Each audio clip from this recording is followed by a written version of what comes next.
What's up? Welcome back to my channel, or for the first time if you're new, I'm Sylvan, and today I'm going to be reacting to Fruits Basket Episode 7. I'm really excited to get into this based on where we left off last time, so feel free to like and subscribe if you enjoy the video, leave a comment in your thoughts, and let's get into this. Hi, Kyo. Okay. Alright, that's the excuse she's using.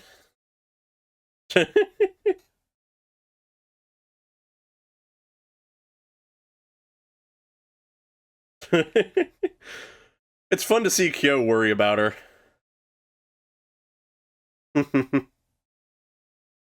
Yeah. I'm excited to get a look at this place. Okay, so she listened. Alright.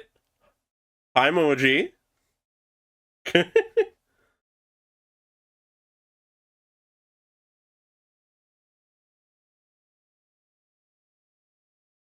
God, this place is big. Not too surprised, though.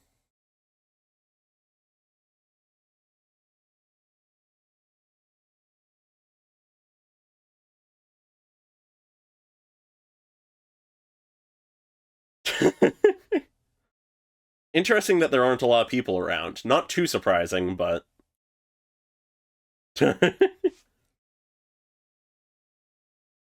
Nervousness can do wonders.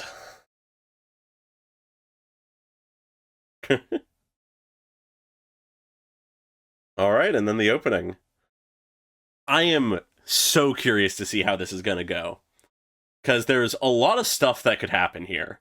Something I completely forgot to mention in last episode was the clear sort of comparisons being made between Toru and Akito, with the line of, like, wouldn't ask for the moon versus would ask for the moon. It's clearly setting them up as a major contrast, and potentially sort of opposed forces of two people who baseline just can't agree on things, like, just aren't the same kind of people. And I'm very curious to see if while here, Toru will actually meet them, because that could be a very interesting interaction depending on how it goes.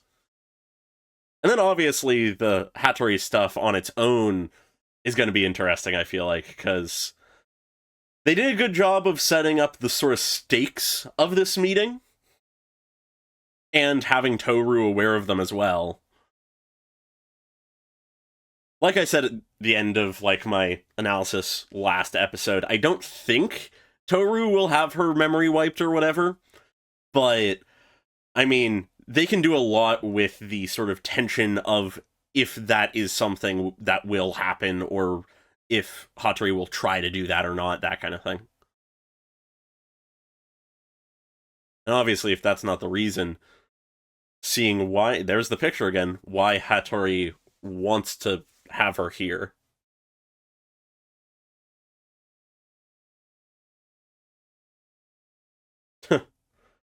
I guess there is a bit of a, like, stern, almost angry vibe. No, not one of your many shortcomings. You don't have that many shortcomings.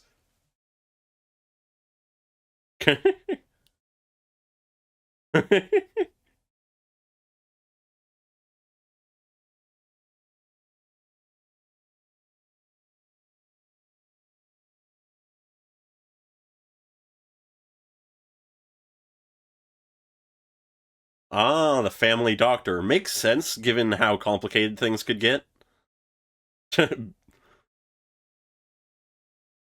Oh, okay. So he has a poor constitution.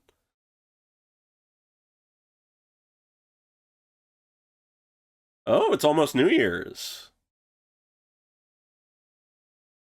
Okay. The main family.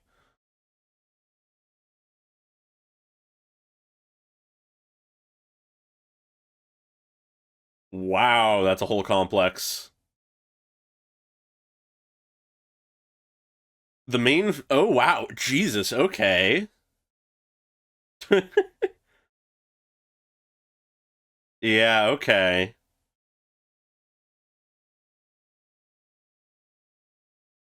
Yeah. Okay, that lines up with sort of all of my assessments.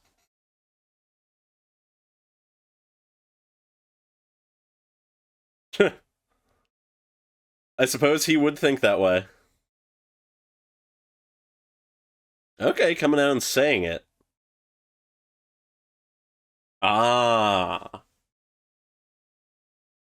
So I guess he's trying to suss out if that's a good idea?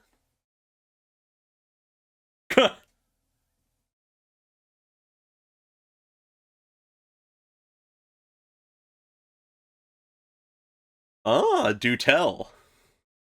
Oh, wow. Even Momoji is serious. They all view it as a curse. Okay.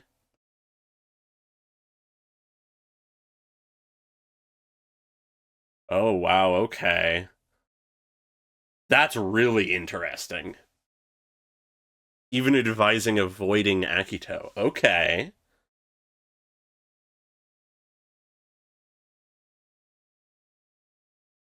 Oh, okay.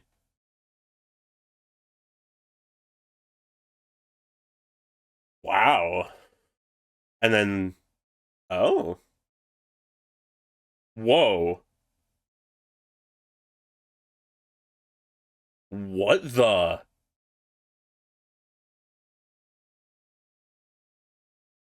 That's way more intense than I ever expected.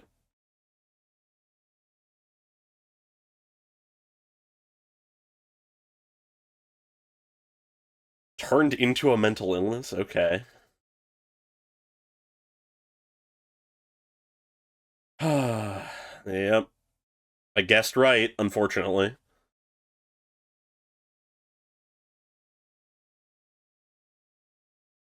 That fucking must have hurt.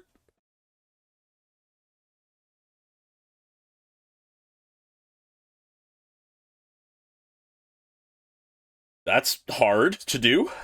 Not blaming him.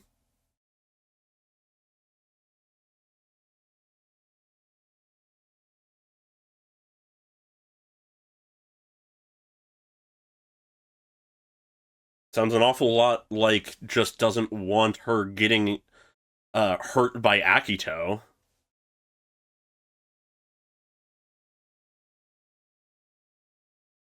This is a really solid track in the background. Yeah, in a way. And once again, her kindness comes through. Hmm. Fuck.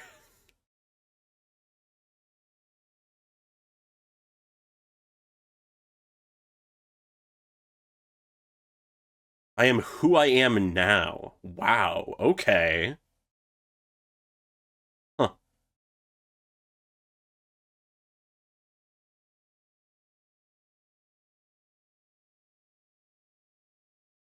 Oh?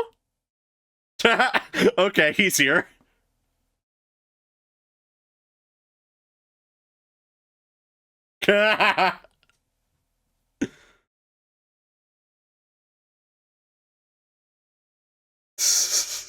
Of course.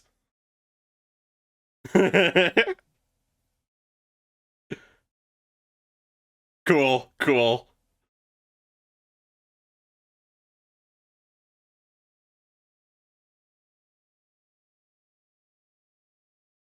Yeah. Huh. So it was all out of actually concern for her and what Akito wants out of her.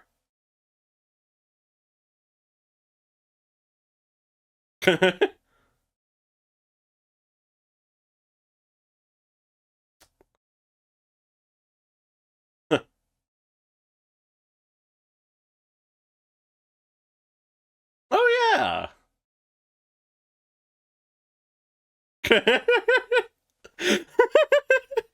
I forgot that he had the camera in the first place.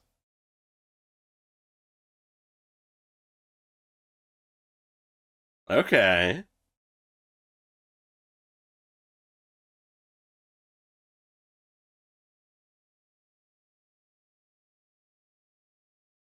All right.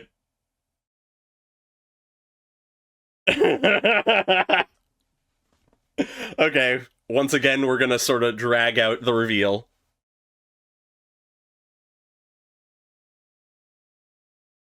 Oh, that's some internalized trauma.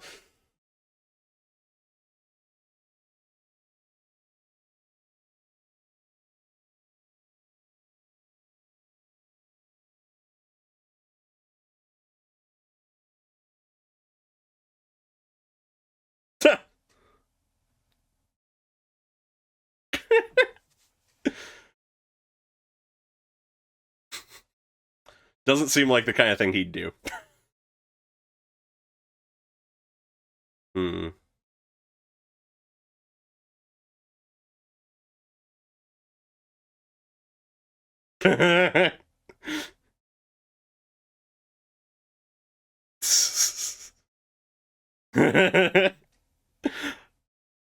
Ah, okay.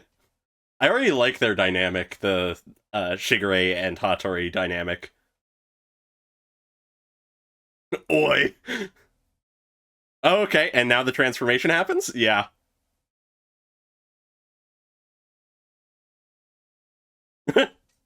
Yo! Oh, God.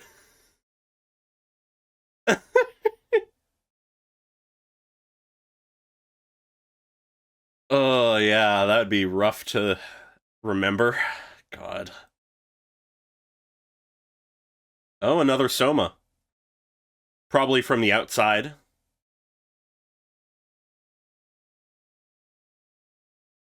Yeah.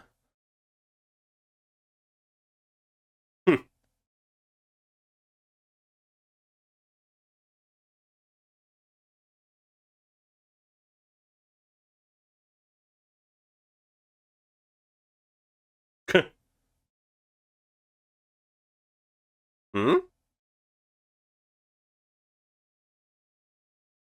Ah, okay. After winter comes spring, so the snow is winter. She was my spring. Mmm. Wow, metaphors up the wazoo. Does a good job of representing it, though. Hmm.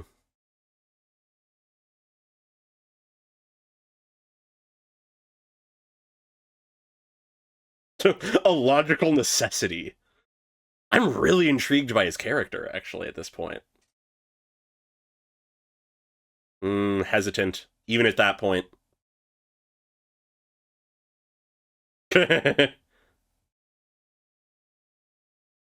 Oh my god, the same reaction.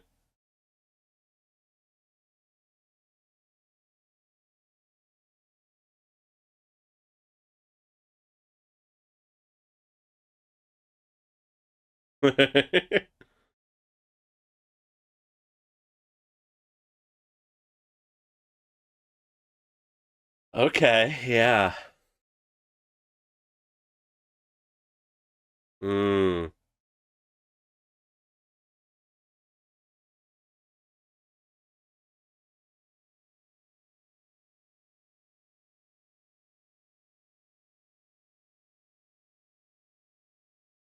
mm,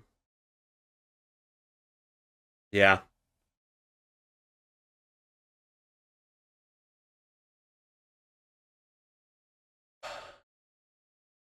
yeah.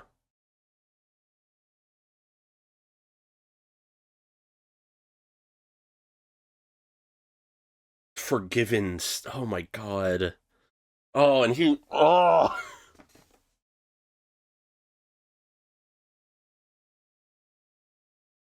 Oh, Jesus. Only 2 months?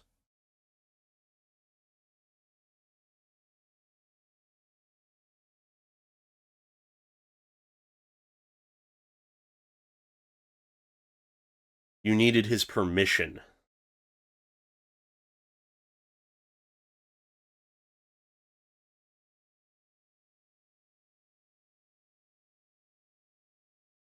Jesus Christ!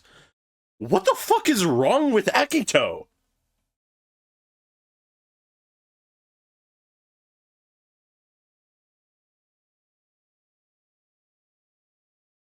Oh, no wonder she'd be in a horrible state.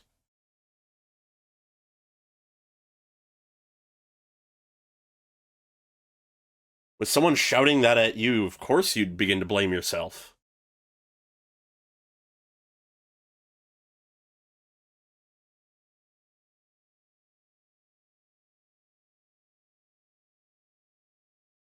Oh, this bitch.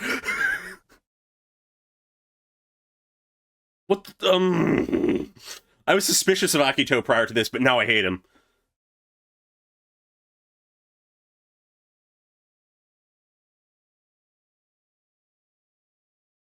Weren't you the one saying that she didn't, like, she couldn't have him? Oh, I fucking hate this man!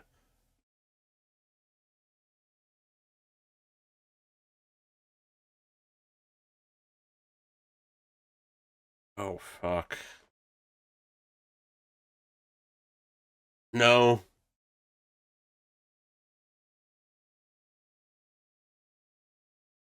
Oh. Mm.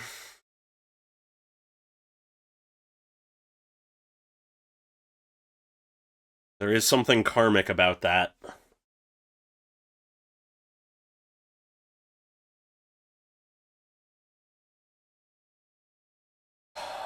It's not your fault.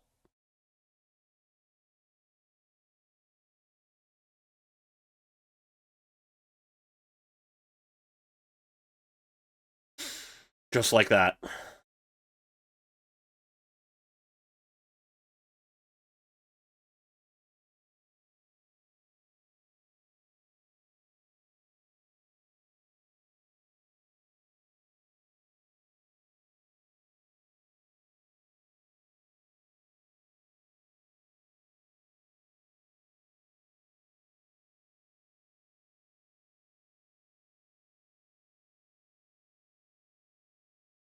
She was glad she met you.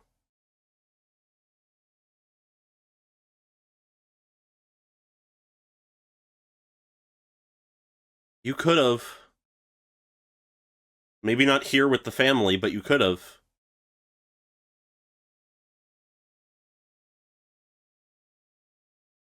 That isn't worth it. You've already sacrificed too much.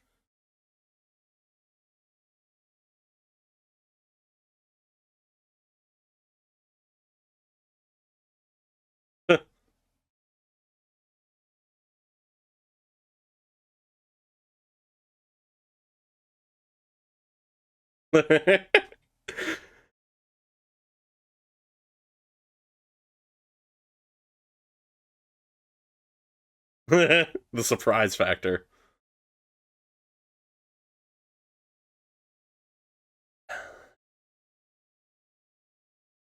She's a lot like her.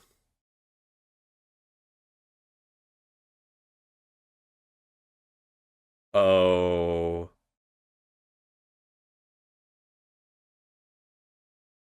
Fuck!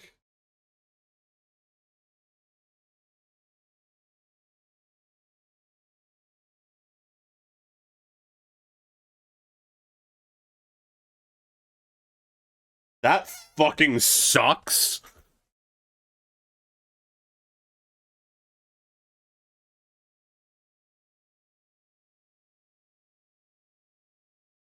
Yeah, now you need to find happiness.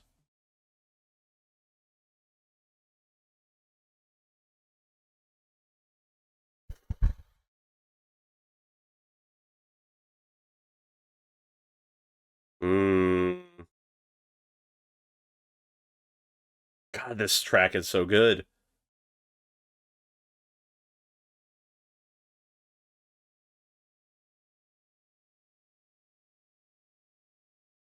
But now that she's found happiness, you don't need to be frozen.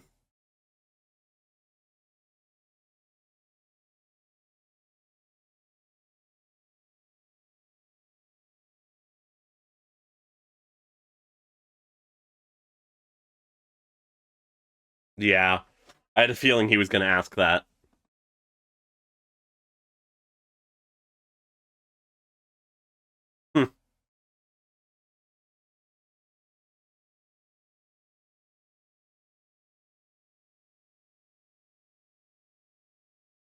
That which is frozen always melts.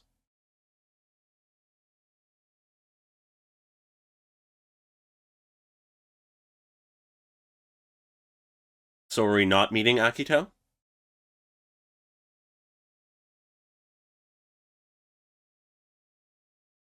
Why is he assuming that of him?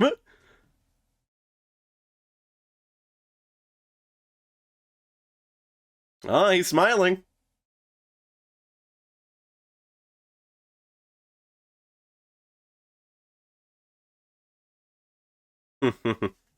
Yeah, he is very kind. Car! Who's in the car?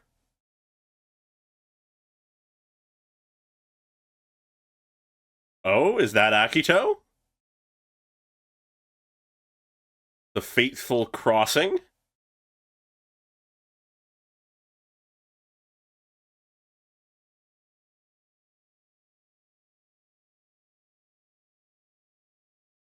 Okay, she's asking a question.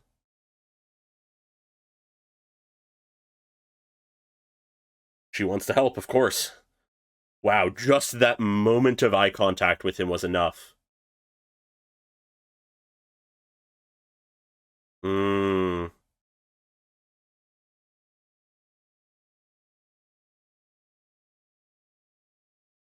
Yeah.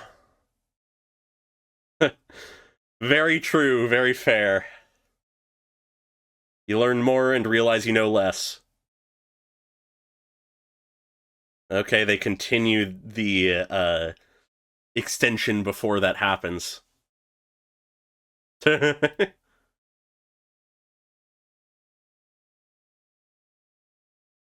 Yeah. Okay.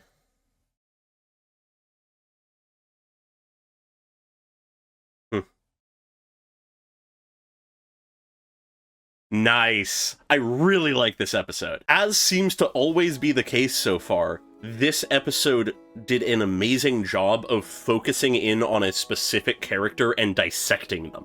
In this case, it is Hatori. We met him last episode, but now we truly learn who he is. He is a man made of regrets. Since who knows when, he has been responsible for wiping the memories of those who would expose the secret of the Somas, even those of the outer Somas who do not know the secret. And he recognizes the toll that that takes on people, to see someone they care about forget them. But he had managed to close himself off to take on his role, be the doctor and wiper of memories of the Somas. He became cold, he became frozen like winter, he became like snow. Or at least he did, until someone entered his life. And that person was Kana, someone presumably from the outer parts of the family. Which, for a brief aside on that, it seems like I was roughly correct in my assessment of the clan, it being that there's the main family that is the head of the family, and then there presumably are the branches off of the main family that still hold the name Soma, but are much more distantly related, if at all, but are still part of the clan, which obviously, if you were to take like a fine-tooth comb and scrub through the lineages of any of these people, in cases of these like relationships with a member from the inside and outside of the clan, it is entirely possible that people might be a little too related for comfort, but I also think it is equally safe to assume that in all likelihood most of the branch family's current generations are distant enough from the members of the main family that that is as little of an issue as it can be. But to return to Kana, she seems like she was supposed to be his like nurse or assistant or something, but even just in their first interaction, she began to melt his frozen heart. When stated like that, it is inevitably very cheesy sounding, but it essentially is what they are saying here with all of the metaphor and stuff, is he was a cold, closed off person. She broke through those barriers and started to make him realize that he can love someone, he can care about someone, he doesn't need to be closed off. In many ways, Hatori's relationship with Kana is a reflection of the potential relationship between Toru and either Yuki or Kyo. And that is sort of the way I interpret the similarities between Kana and Toru, because there realistically are a few ways to interpret the meaning behind this similarity, with I'd say the worst one being that Hatori, in recognizing how similar Toru is to Kana in many ways, that he begins to develop feelings for her. I don't think that's the right move. I don't think it's what the story should do, but I also don't think it is what the story is doing. I think much more likely it is that this is supposed to serve as a cautionary tale. The regrets and tragedies of Hatori's life and love life are in direct contrast for the potential that Toru has. And I'll touch on that more soon, but first, just to focus in on the Kana-Hatori relationship and how that went. The phrasing that Kana was Hatori's spring is entirely indicative of what his perception of her was and what their relationship was like. Spring is a time of rebirth, of growth, of vibrant life, where winter is a time of cold and stagnation, and yet one of these leads into the other. Despite the harsh cold of winter, the closed-off nature of Hatori that he developed over his life, it is guaranteed to in time thaw and melt into spring, into a time of new life, of happiness. And Kana is what caused spring to arrive for him. She was spring. She was all of that life and growth and beauty that he lacked. And so it gave him hope, it gave him love. But even then he was reluctant, he was careful. He knew that if he let her get too close, she would learn the secret, and maybe down the road he'd have to erase her memory. But that didn't stop him. In the end, some accident occurred, which resulted in her discovering that he is the seahorse, which I don't necessarily know what animal in the Zodiac that lines up for, because if I recall correctly, there isn't a seahorse in the Zodiac. There's a line where he describes himself as a seahorse or sea dragon, so maybe he's the dragon, but I'm not exactly sure. If it's not a spoiler, feel free to let me know in the comments. But moving on, Kana discovers that he is one of the Zodiac, and she still accepts him. She says, "I understand why you have been so distant, so careful. I understand that you'd be afraid of someone learning this, but it's all right. You don't need to be afraid. I am grateful that I met you. I am happy that I met you. I am glad that we've fallen in love." And so they have a time together where they're able to love each other, knowing the secret. And eventually they go to Akito, the head of the family, and ask for permission to marry. It does not go well. It goes about as horribly as it could have. I do not know what exactly causes Akito's reaction here, and I'm going to save most of my discussion of that for later when I talk about Akito specifically, but suffice to say that it goes about as horribly as it could have.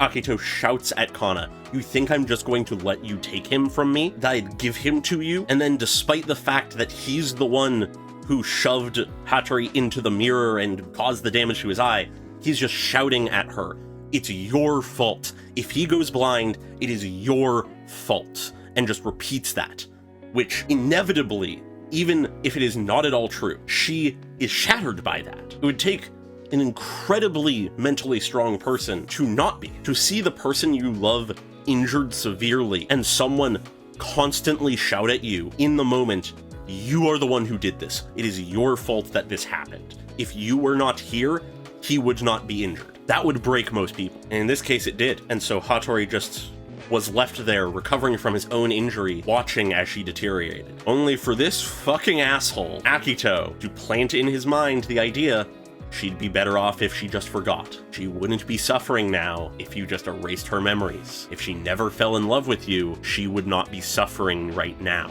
And so he questions, is this karma? Is this my fate? Is this what I get for causing this pain to others? I am in a position where I am in need of erasing the memories of someone I care about and separating from them. Something I have done to others time and again. Is this fate? Is this karma? Was I destined to suffer like this? And of course he gets no answer. Of course there's no one to tell him, no, that's not the case. This could have been avoided. So he begins to close himself off again. It's the only way he possibly could go through with this, is if he closes himself off. And so he erases her memory while wishing for her to have happiness. It pains him, it hurts him, he's crying the entire time he does it. He wishes, he prays that even if he can never be happy again, he wants her to be. And once the deed is done, he once again becomes cold. He returns to winter. The tragic thing about the seasons is, yes, though inevitably spring comes after winter always, give it enough time and winter returns. This is winter returning. He huddles up within himself, protecting himself from anything else around him, emotionally speaking, and just prays for the woman he loved to find happiness, accepting that it will not be with him. And he sees, in the end of this episode, that Kana is doing well. She is happy she's getting married, but also that her love for him never truly left, just the memories. It has to hurt knowing that maybe you could have tried again even after wiping her memories. It would be complicated, and it probably wouldn't go well still, for a variety of reasons, but the possibility was there for a happy life for both of you. But at this point, she's getting married.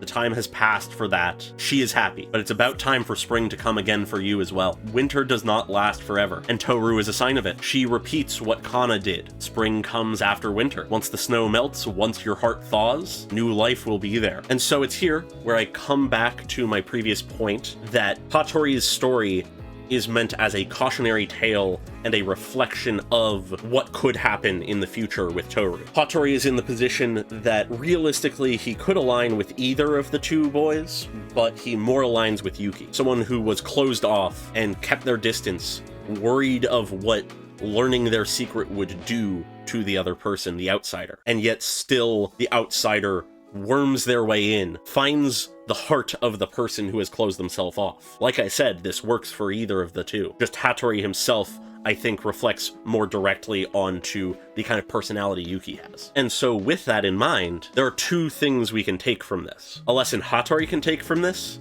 and a warning for Toru. The lesson is that things didn't have to go the way they did. Things can be better.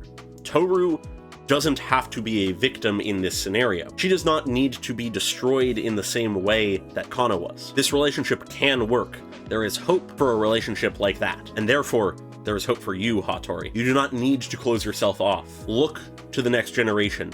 Look to how they strive for the same things you did, and look at how they do not give up, even if you think it is futile. Perhaps you need some of that same hope. And it's from that we're able to see, no matter how subtle, the slightest of emotions coming out of him. I find it very notable that the last thing we see of him when he's walking off is a little smile on his face. When Toru says, I want to see you again soon. There's that sliver of hope that is placed back into his heart. It's going to take some time for it to thaw, but it will in time. But then there is the warning. Though there is hope that this could go better, that Toru and her relationship with one of the two boys could go better, Hatori is proof that it can go very wrong. There is a world, a timeline, where Toru is left with no memories of her time with the Somas, and one or both of Kyo and Yuki are left battered and bruised and worse off than they were before. That is far from guaranteed, but that is a possibility that must be acknowledged. Hatori is proof of it. And so I suppose we shall see in the future, probably throughout the entirety of this series, whether the hopeful lesson or the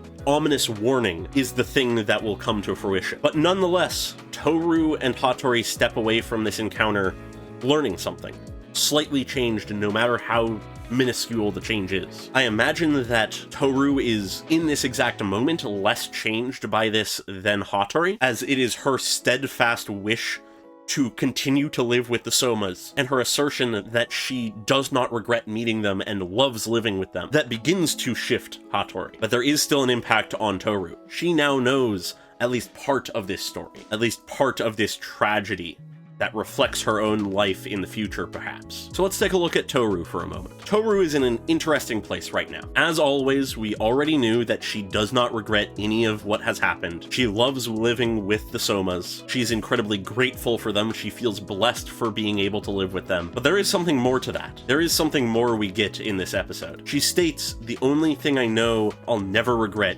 is meeting Soma-kun and the others. I am who I am now thanks to them." No matter how subtle and no matter how unexpressed it is, she recognizes something within herself has changed because of her time with them. She does not regret coming into their lives and them coming into hers, as it has made her the person she is today. And she likes that person. She is so grateful for the life she has, the people that are in it. It has made her a happier person as well. Someone who, even if she still is not fully capable of expressing it, is willing to do something for herself, to accept that she has needs. She still doesn't think she's deserving of everything she has. She still thinks she has far more flaws than benefits, but she is willing to accept the blessing of living with the Somas. We already knew they meant a lot to her, but she feels herself changing, and in a way that she does not regret because of meeting them. That, I feel like, is a big deal. It's one thing for the change to happen, another for her to recognize it. But even then, even though she asserts, I have no regrets. I will never regret meeting the Somas. All it takes is passing by Akito, seeing as he drives by, their eyes crossing paths ever so briefly, for concern to enter her. Concern for the Somas, for herself, for what the curse is. There's an uneasiness that exists around Akito, and she feels it in this brief moment. And so she leaves the Soma clan household, having learned, but also realizing how much she does not know. Though so far everyone she has met of the Somas are amazingly kind people who would do nothing to harm her intentionally, there is one person we know of who is a danger, who is a threat. Everyone knows, including her now, is using her for their own purposes, whatever they may be. Akito. As I said in the reaction, I was already suspicious of his intentions. This episode makes me hate him. I imagine that at some point we will learn why they are the way they are, and in all likelihood I'll be able to understand what got them to this point then. But at least in this moment, they have done things I cannot forgive. They are a manipulator, a schemer, someone who does anything they can to redirect blame to others, someone who is hateful and angry, possessive of the other members of their family. When Hatori and Kana went to beg him to let them marry, is in a room surrounded by full-body mirrors. I may be looking too much into things, but there is something deeply vain about that, deeply prideful. And not only do these mirrors surrounding him potentially serve as a representation of his vanity, there of course may be another meaning behind it, another intention, but that's the first thing that comes to mind without additional context. They also serve as the accidental tool for him destroying the love life of Hatori and Kana. No matter how unintentional, he, Akito, is the one who shoved Hatori into a mirror, breaking it, causing the glass to get into his eye, nearly blinding him in one of his eyes. And rather than owning up to that, rather than stopping and realizing that he's making a mistake, rather than any amount of taking blame, he needs someone to be holding him back to not keep attacking Kana as he shouts how none of this is his fault, it is her fault. The reason that Hatori is injured is her fault. None of the blame he lets lie on himself, despite it being his actions. Inevitably, once again, there has to be a reason behind this. Someone does not go into that kind of fit of rage for no reason. There has to be something in his past that made him like this, but they are still his actions. He refuses to let someone from the outer portions of the family to take away one of their core members. He refuses to give up one of the family. Innately, that implies he believes he has the power and possession of Hatori.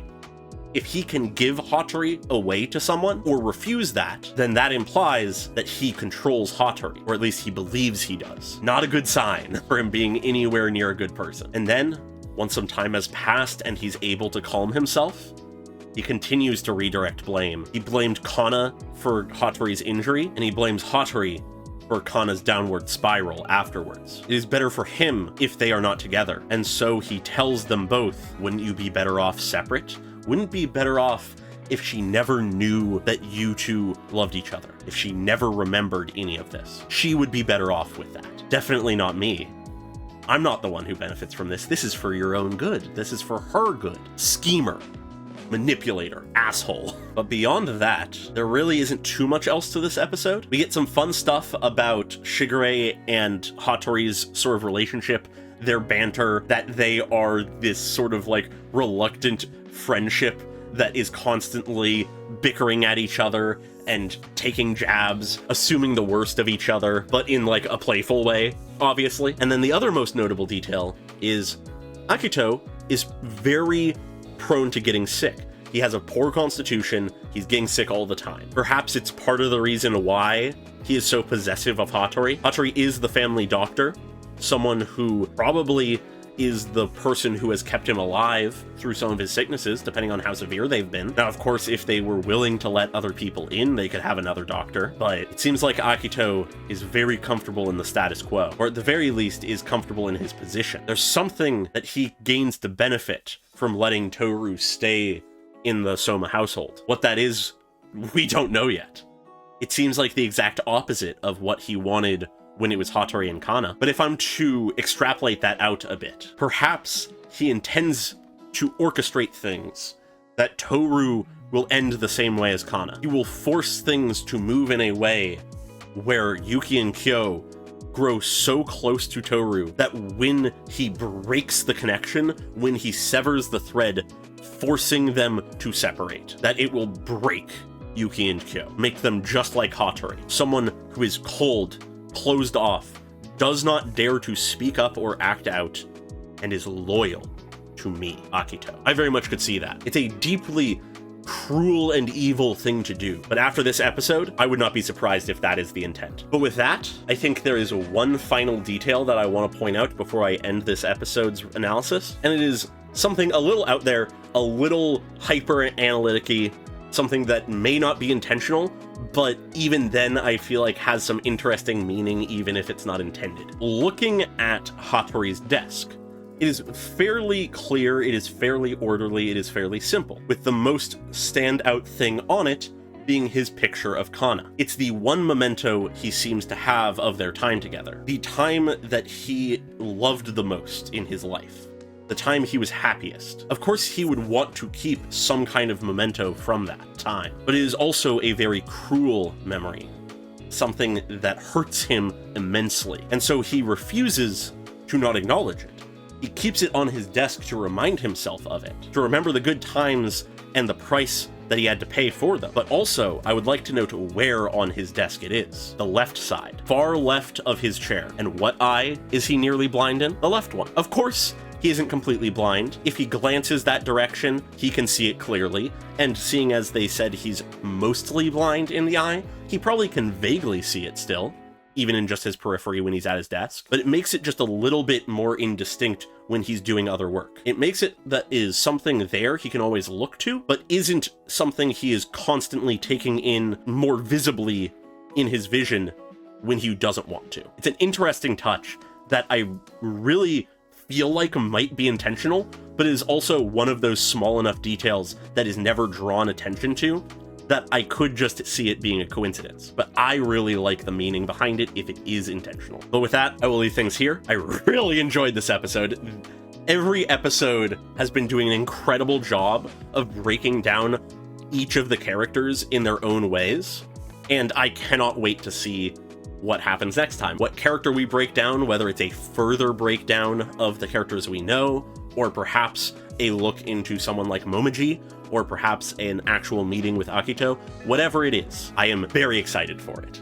And I hope you all will be there for it as well. But with that, feel free to like and subscribe if you enjoyed the video, leave a comment on your thoughts, and I hope you all have a great day. Goodbye.